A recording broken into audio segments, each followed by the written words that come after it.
Good evening. Welcome in Delhi UPSC editorial audio program. Quality matters in the knowledge factory. The Economic Times.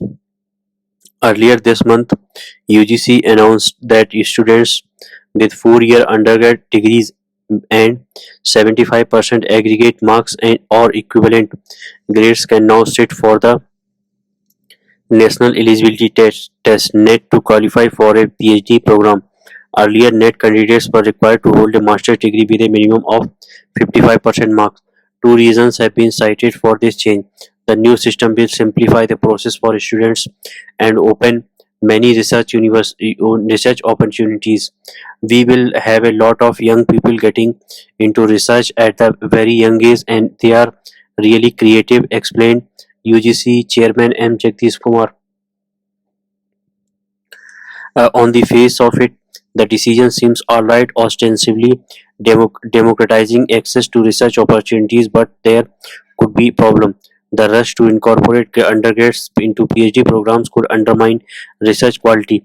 Pursuit of a doctoral degree demands more than creativity. It requires rigorous critical thinking, methodological thoroughness, and originality of thought.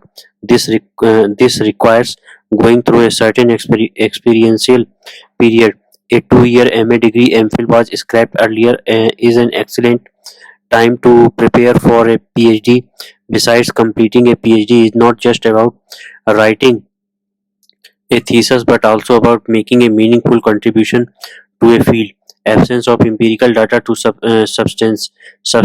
substantiate supposed benefits of the new policy doesn't help.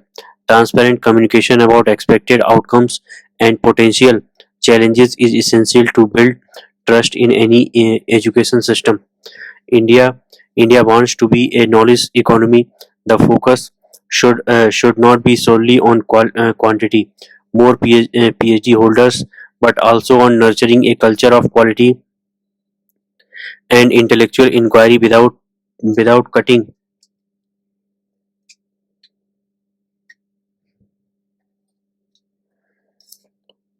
without cutting corners. Quality needs to be paramount, even as efforts are made to enhance accessibility and inclusivity.